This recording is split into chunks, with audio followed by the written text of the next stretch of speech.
Welcome to Mental Health Momentum, a Silicon Slopes podcast. I'm Dr. David Morgan. I'm a licensed psychologist and the Director of Mental Health Awareness here at Silicon Slopes.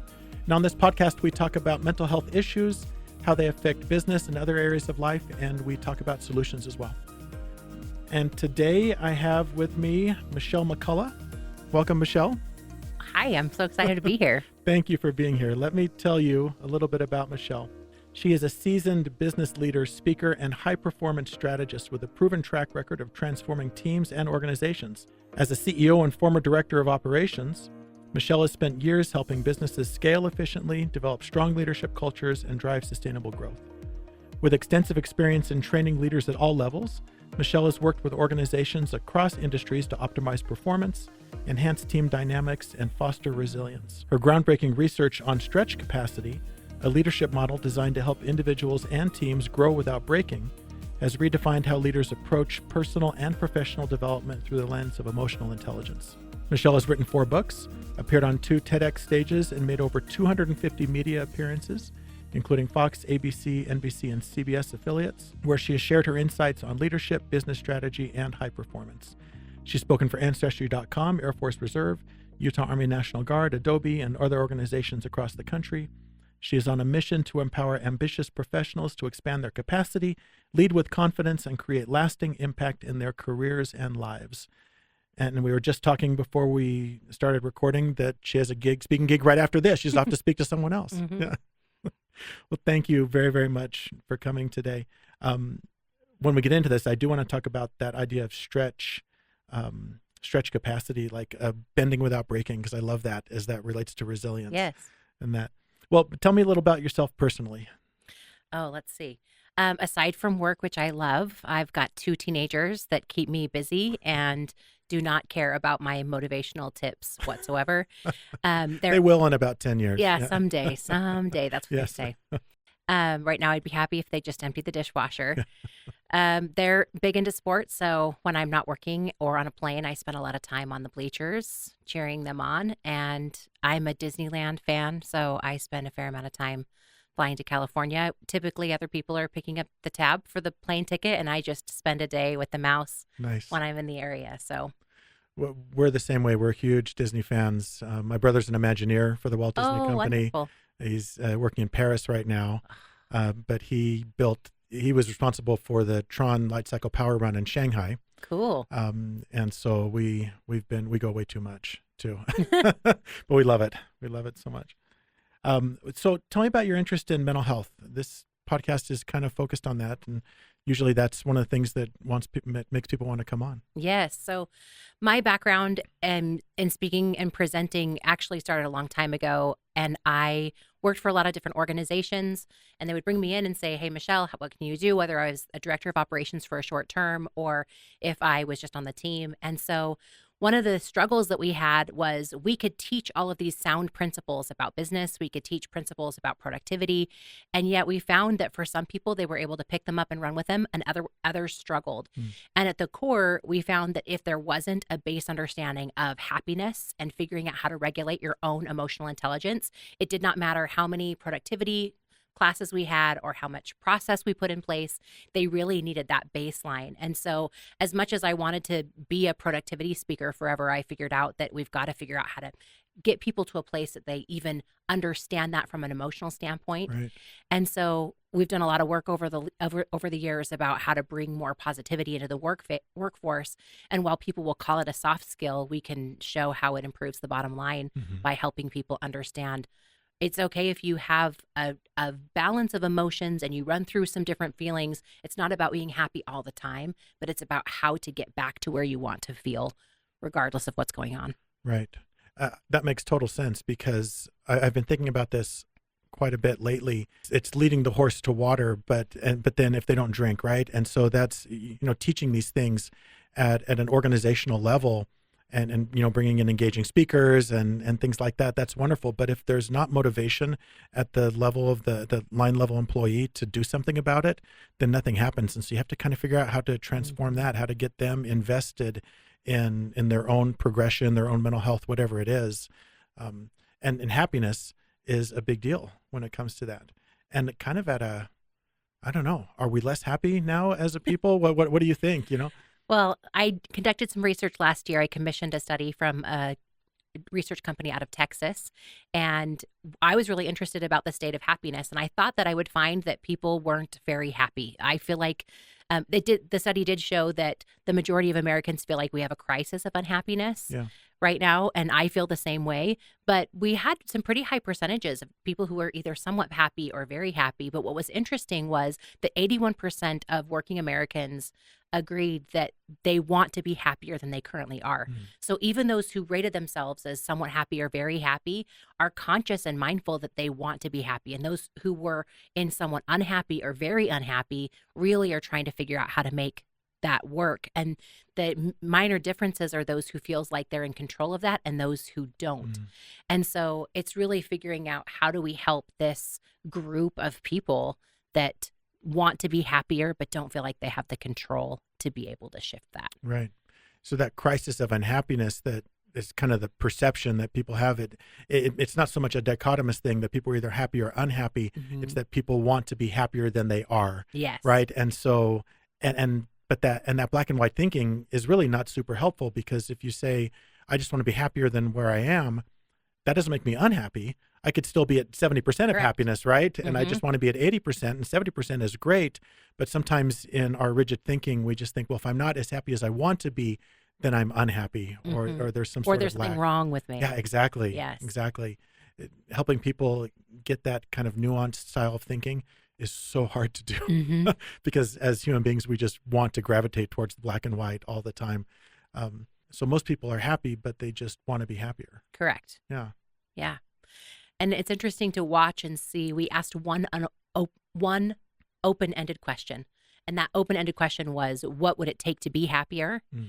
And it's surprising how many people would say things like, if I had a better job, or Yeah. if I wasn't caring for an aging parent, or they list all these external factors that affect their happiness, when the reality is that the other half of the open-ended question said, no, it's just me. I know I need to look at the world Mhm. differently. Or one of the questions that we asked was on positivity, and of all the other options that we gave people recognize that positivity increases their happiness.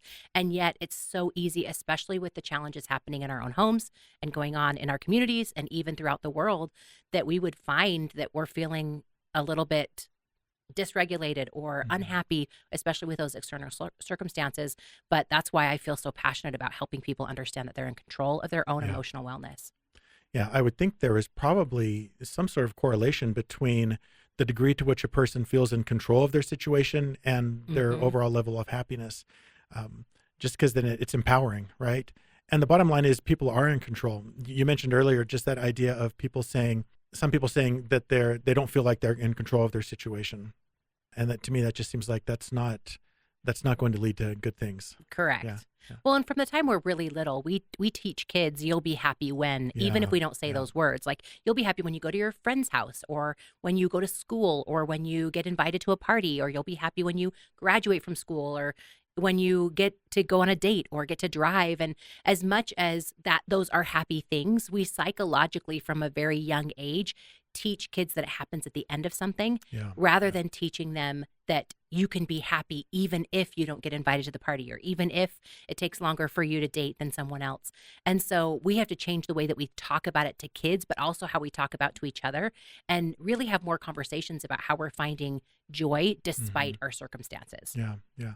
That idea of like always looking for the next thing. I have been a victim of that so many times in my life. Mhm. And I read some research that said that there's the anticipation of something is almost the happier time than the actual execution of the thing. Mhm. I think about Christmas for me because I love Christmas. I look forward to Christmas all the time, and I love the weeks and months that precede it. And then I always used to have what I'd call a post-Christmas letdown. And Mhm. afterwards, I'm like, oh, Sad. now it's over. And even Christmas Day, it was like, it was great, but then it's just like it represented the end of it. And I've tried diligently to say, no, wait a minute, how I need to change the way I think about that, because it can't just be always looking forward to something, because then you just have to go to the next thing, right? Instead of Mhm. trying to learn to live in the happiness. In your teaching and your speaking, do you have tips for people about how they can kind of learn to do that, to be more happy where they're at? So I think two while simple, but sometimes the simple things are the ones that we forget to do because Absolutely. they seem like they're too simple to Yeah. actually work. The first is a gratitude practice that's daily, like doing something every single day, writing it down and getting from your head to a piece of paper. We even say like physical writing is better than typing it into a phone, but write down 5 things that you're grateful for every single day as a practice right before bed so that you can look at the practices, actions, habits, or even just the everyday happenstances that brought you happiness. That's really powerful. But the other one that I recommend is that you create a joy list of daily, weekly, and monthly things, and some that are not expensive and maybe even free, like having a fun playlist, music that you really Right. enjoy, or going for a walk, but then something that you do that might take a little bit longer weekly, or something that you do that might take a little bit longer monthly, but being intentional about creating happiness instead of letting it be something that happens to you or that Right. may happen, that you're creating that every day. So the joy list, so that's something, so you're suggesting small things that can be done routinely, right? Yes. So like you said, daily, weekly, or monthly, Mhm. or daily, weekly, and monthly? And monthly. Okay. I'm an and person. Okay. So whatever it is, even if it's little small things that you do Yeah. every day, and I'm a big fan of a power up and power down routine. So ways that you start and begin your day can also be helpful for emotional wellness. But I think that as you think about what it is that you need, what you need to be happy every day is going to be different than what I need. Yeah. But it's just, again, that intentionality that you're bringing to say, okay, here are all of the things that are happening in my day. I've got 6 different places I have to be. And I'm going to make sure that while I drive, I listen to a book that I enjoy or that I make a phone call with a friend because connection is really important. Yeah. So it's just also thinking not just about what needs to be done, but what I need to do to preserve me in that moment. That's empowering as well, because that's something you have control over. Mm-hmm. And so that at the end of the day, you can look back and say, I did this thing that created happiness in my life. It wasn't happiness that just happened to me. And then I think there's kind of a subtle way of that kind of seeping into our subconscious and saying, no, I do have control over this, instead of feeling like, well, I just need to wait until the next wave of happiness happens to come upon me. People that feel like that, even in their mental health with, suffering from anxiety, depression, things like that, feeling like that's just going to happen to you, it's just a terrible place to be. It's a place of victimhood, almost, just saying, I'm just being tossed around by whatever life happens to do to me.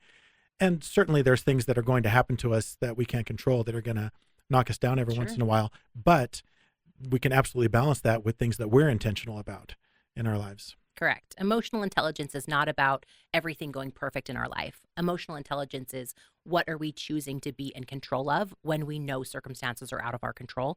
And so to your point, it's a matter of saying, hey, not waiting to the end of the day. Too often I hear people, nothing good happened to me today. Yeah. And they're just waiting for something to happen rather than creating that, when we really could at the end of the day say, today was awesome. Even if it was hard, we could say, look at all these great things I was able to do. Look at the fun that I was able to bring in. Look at the happiness I was able to create despite these challenges. Yeah. Guaranteed almost every day is a composite, right? It's a composite of good and bad, and it really is depending on where we put our focus. And I've never had a day, and I don't think most people had, that they would say is all good or all bad. Nope. Right? There's always going to be something in there. Yeah, for sure.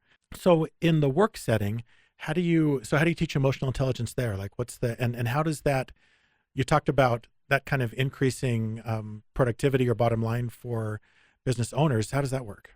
So this is something I'm super passionate about, because as much as I would love to just go talk to people about how to be happy, we spend the majority of our time at work. And so I'm really passionate about how people can be happier at the place that they spend the most of their time. And so we did a lot of research and a lot of questions in the study about emotional wellness at work and how to be happier. And the number one challenge that people said drains their happiness the most is mental illness. And so people are dealing with mental illness, and whether it's theirs or someone else's. And so having that struggle, and I've had a lot of business owners say, this is not my responsibility. It is not my job to fix this. It is not my job for my employees to be happy. And yet it's not something that we teach in school. We don't teach emotional wellness in order for people to get degrees or to become leaders. And so while I have bosses and managers saying, this isn't my job, I'm like, I get it, but if you don't do it, who will? Right. And so for me, this conversation has to be from the top to the bottom, and everyone in the organization, so that it's part of the culture, having conversations about happiness. And one of the things that the study showed was that while people benefit from mental wellness benefits at work. In fact, 78% said that that is valuable for them to feel happiness and resilient at work, which then turns into their productivity. Right. The other piece is it safe to understand and express? Is it safe to ask for the question? Is it safe to say, I have an appointment with my therapist?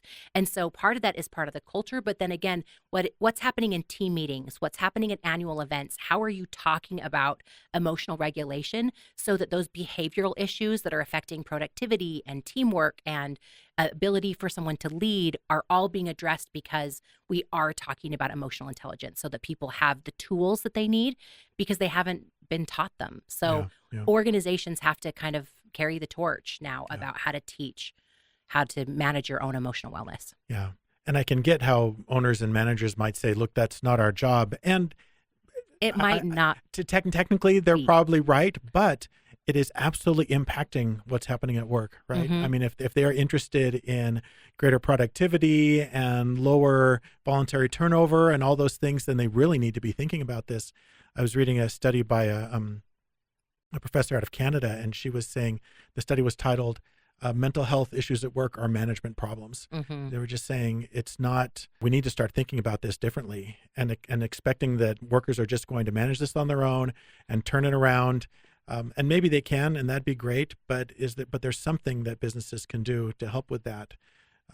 Do you think it's difficult to make that change in the business models? And I think it's tricky because what they want to be able to solve, they're clear about what they want to solve. All the organizations I work with want to improve employee engagement. They all want to improve employee retention.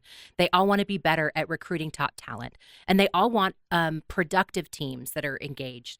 And so they want all of that. And yet at the same time, they want something else to fix it, or a quick fix, or something that sounds a little bit more legitimate. So when I come in and say, hey, what you really need, and we have assessments that we do that match kind of in alignment with the research that we did, so that we can say, here's how your company measures up to other working Americans across the organization. And even still, hopefully data back, they make better decisions.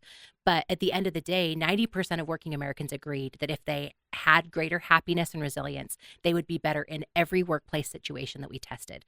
So it's not just about productivity, it's about communication, it's about team building, it's about the ability to lead, it's about having conversations and conflict. And so all of that, while it sounds like it might be pushing a rock up a hill in molasses, it's definitely necessary. And even if you feel like you don't know how to do it or don't know if it's the right choice for you, the research is really backing up and showing that these are the places that we need to be having greater conversations, especially as leaders. I agree. And I wonder if it's just gonna slowly change over time as well as the leadership population gets older, and our understanding of mental health, our acceptance of mental health is changing over time. People in my generation, I'm unique just as a psychologist, and so I have a great passion for that and understanding of that. But a lot of people my age are saying like, well, they just need to do it like we did in the 80s and just suck it up and toughen up. And I hear that, and we did it differently back then. But I think the calculus has changed. It's just a different world right now that we live in. And instead of saying we need to go back to the way things were 50 years ago, we need to say, no, we need to think about what can we do now? How do we address today's problems today by not just winding back the clock? So correct. Yeah. And those influences based off of generations are fascinating too, because we broke up all of our research by gender and generation. And so we're seeing some of the characteristics that you're talking about, but gone are the days where people are just punching a clock waiting for a paycheck. They want their work to feel like their life and the lifestyle that it brings. And so that means that it's going to change the conversation because people want to have that fulfillment that comes from their job as well. Yeah, I think there's almost just a theoretical shift that needs to happen in the way that business leaders think about this, because it's not going to change. It's not going back to the way it was in the 50s and 60s. And I don't know that it'll be exactly the way it is now too, but it's just different. So, well, so let's talk about entrepreneurship as well, because you as a entrepreneur, kind of running your own thing, let's talk about self-care. How do you manage that in your own life? It's interesting because you talk about emotional intelligence, you preach this all day long, and then you think, well, how do I do this to myself? Right. Right. So what do you do? What are some tips for others that are trying to do what you're doing? So I create a self-care joy list that's a daily, weekly, monthly, similar to what I talked about before. Hmm. And so there are practices that I do every day short. Usually I'm looking for things that are 10 to 15 minutes.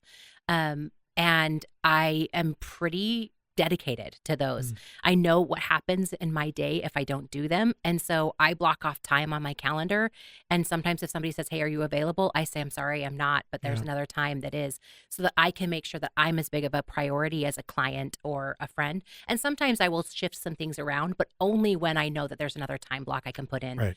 So part of this for me is not just emotional management, but it's time management and making sure that you're giving yourself the time that you need. I'm very also dedicated to the power up and power down because I think that's been the most important tool for me is taking some time at the beginning of every day and at the end of every day to focus on me, fill my well so that I have the ability to be able to give for the rest of the day. Hmm. And so those are two of my favorite practices that have made it. But I'll also share that one of the things I know about me is that I love movies so much. And once a month, one of my monthlies is on Tuesday afternoon when movies are cheap. I go to the 12 o'clock movie, often by myself with a bucket of popcorn and the luxury seat, because I just know that that's something that I need to feel like a human. I got to the movies, I had some fun, and sometimes I still go out on the weekends or go with the kids, but it's just something where it's a movie that no one else wants to see and I do, and I figure out how to make time for some of those even simple activities that don't cost a lot of money, but just help me go, "Oh yeah, I've got a movie coming up and I'm excited about it." Yeah. Things to be excited about. Yes. And simple is so critical. I love that you said Yes. that because the more complex it is, the less likely we are to do it. Mhm. It's going to take more emotional energy to do it. And so if it's simple and doesn't take a lot of time, then that's something people can fit into their schedule. And they don't feel we shouldn't feel guilty about, treating ourselves, but we do We do. sometimes. And Mhm. so that's another way of kind of almost sneaking that in there and saying, look, this is only going to take 10 minutes a day, but it's a valuable 10 minutes. Mhm. And it's something, simple that's going to help me. Like for me, I love listening to music. And Yeah. so, and I look forward to those times when I'm just going to sit down and listen to these three songs, Mhm. from one of my favorite albums, just do nothing else and listen to those. And it's not only does it help you refuel, but it helps you, I don't know, it just helps you prioritize yourself. And I think that increases mood as well by just saying, I'm valuable enough to take time out of my day. I'm just as valuable as my clients or my family or all the other people Yep. I'm serving, right? Yeah. And it's a pattern interrupt. I think Mm. somewhere along the lines, I started to believe the lie that if I relaxed, that I wasn't being productive or Mm. that I wasn't valuable in contributing. And so I stopped reading and I love to read. And I try to read a little bit every day just because it gives me a break from everything else. And I felt guilty about it for a really long time. But I'm grateful for the opportunity, whether it's fiction or nonfiction, to just take a break away from the challenges, the Yeah. deadlines, and everything else to say, "Hey, this is important to me." And it refuels me Yeah. and brings me happiness and joy. And if nothing else, peace so that I can go back to whatever it is I need to do. Yeah. And there is time. There There is is time. time for those sorts of Yes. things. Yes, we just have to be intentional about it. Lastly, let's talk about stigma and with mental health, because you mentioned that earlier. What can we do to try to break down these stigmas? And like you said, even at work, someone might be afraid to say, I need to take an hour off to go see my therapist. They wouldn't be afraid to say, I need to take an hour off to go see my gynecologist, right? Right. Exactly. So I don't know, any ideas of what we can do? My first recommendation is to start by having more conversations about happiness and resilience in the office. It's easier than talking about depression or Yeah. anxiety or some of these other pieces, but just giving a pulse check and having more conversations about what it feels like to just talk about simple emotions that aren't as complex, but that everyone is interested in. If 81% of working Americans want to be happier than they currently are, then what kinds of conversations can you have? Yeah. And that can be simple things like starting a team meeting with what my friend Sydney calls a connection question, like having everyone share what is the best thing that happened to you over the weekend, or what's your favorite beverage, or what's your Right. favorite holiday that you're looking forward to, so that there are conversations that aren't just about work, but also are that bring up conversations of what makes people happy. And then they feel more comfortable talking about that. I was interested in the research that while it's not just about saying I need help or support, it's just feeling like they can talk about it. Yes. And feeling like it's okay to be happy at the office where everyone is getting stuff done. And remote work is, while some people will say it is a relaxing benefit of getting away from all of the crazy different personalities that are there, what we're finding is that the more remote a workplace, the less connected the team. And so you've got to find other ways to just bring in some of those happy, joyful conversations. And we also asked, what do you like? And interestingly enough, 68% of working Americans said that they wanted team building activities. They want live events. They want ways to connect. So in the absence of making things easier and more remote, don't miss out on the personal opportunities to create and connect a team that make a big difference in starting those conversations. And I think that's just a quick and easy step to begin. I think mental wellness programs are necessary in the day and age that we live in. And so whether or not you're having people volunteer when they're leaving and going, allowing them to go for their checks and making sure they're utilizing the benefits is top. Yeah, absolutely.